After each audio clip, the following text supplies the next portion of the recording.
Dear students, today we are going to talk about what is real freedom. When we talk about freedom, the opposite of freedom is slavery.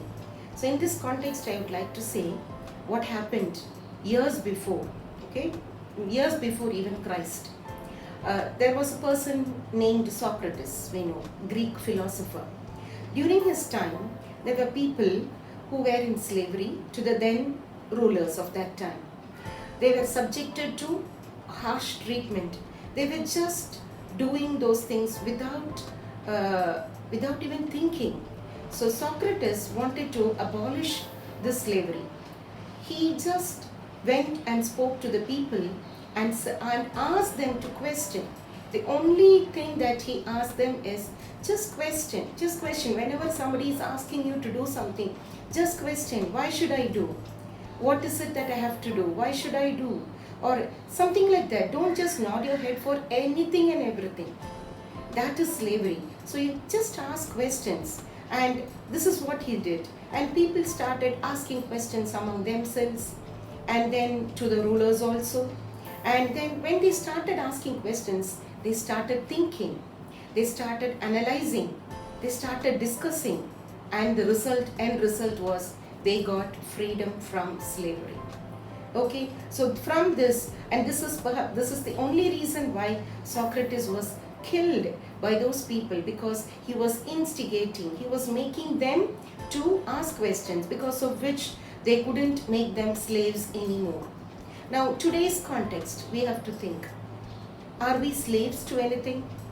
One thing that came to my mind, we are all slaves to our own emotions.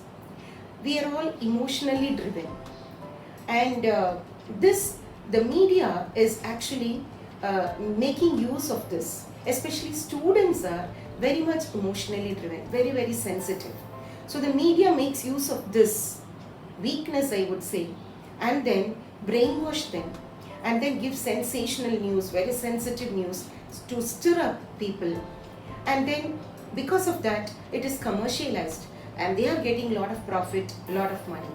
They are investing on the slavery that is prevailing among the people, especially the youth.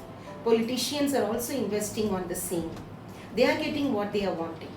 Religion is used for this.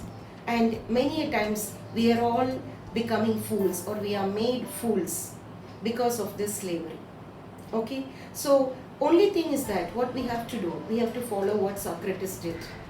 Just let's not be blindfolded for anything. Let's not accept anything what the media is telling or what any people are doing. Let's not be mob driven. When everybody is doing, I will also rather do. Let's not be like that. Let us start thinking, for which we need to question. We need to question. One skill that is dying or almost dead in us is questioning. In one of the previous videos also, I have spoken about it.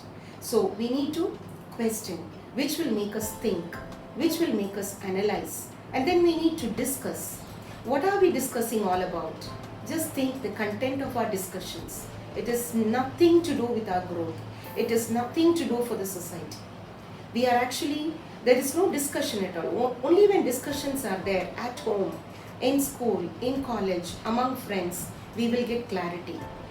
The truth will come out. Otherwise, the truth is hidden below. It is almost buried. Okay, so here I would like to say one quote by Albert Einstein, which goes very well with what I said. He said, any fool can know, but the point is to understand. You see, it is easy. Knowing, any fool can know, but to understand you need wisdom. You need intelligence. Are we fools just by knowing things, or are we trying to understand things? If we want to understand things, we need to question, think and analyze. That's why it is always said, think before you act. So let us not be slaves to our emotions. Let us not be emotionally driven. Let us not take any decisions when we are highly emotionally charged. Let us give some time, think, question, analyze. Then the truth will come out, which will set us free. Okay, so with this note, I thank you for watching. I hope you reflect on this and try to apply it to your lives. Thank you. God bless.